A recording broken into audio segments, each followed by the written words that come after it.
এই জ্ঞানটা হচ্ছে বুদ্ধিতে। তাই লক্ষ্য করে দেখবেন যে দক্ষিণেশ্বরে যান, মা কালীর মূর্তি দেখেন, ডান দিকে দুটো হাত বড় সুন্দর, একটা হাতে এরকম করে আর একটা হাতে এমনি করে।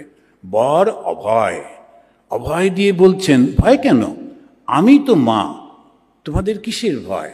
আর বর বলছেন কি চাই বলো, যা চাইবে তাই তোমাকে দেব।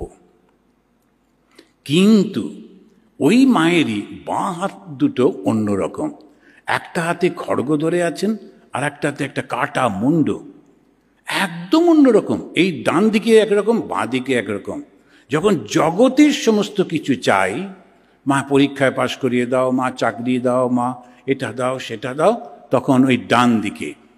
কিন্তু যেই বলবে মা আমায় মুক্তি দাও, তখন আসতে হবে বাঁ দিকে। এই বামা কালী বাঁ দিকে যিনি আছেন, তিনি ওই খড়গটা কাউকে কাটার জন্যে না, অহংকারটাকে কাটার জন্যে। যে মুন্ডটা ধরে আছেন, ওর নিচে একটা শেয়াল বসে আছে, ওই শেয়ালটা পশুটি চাইছে ওইটি, তখন যেন মা বলছেন এটা তোমার জন্যে না, এ জ্ঞান পশুর জন্যে না, শুধু মানুষের। ভেবে দেখুন কি সুন্দর। এই হচ্ছেন শ্রী শ্রী মা কালী। আর ওই জ্ঞানের সঙ্গে সঙ্গে তার কোমর থেকে ঝুলছে মানুষের হাত, কেননা জ্ঞানের সঙ্গে কর্ম সংযুক্ত হলেই সৃষ্টি। শুধু জ্ঞান সৃষ্টি করতে পারে না, শুধু কর্ম জ্ঞানহীন কোনো কিছু হয় না। সেই জন্যেই দুটোর সমন্বয়ে শ্রী শ্রী মা।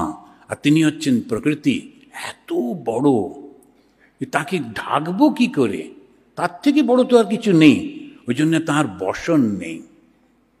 আর এই মা কালীকে ভগবান শ্রীরামকৃষ্ণ পুজো করছেন যাতে জ্ঞানের উন্মেষ হয়। শক্তি হচ্ছে সেই জ্ঞান।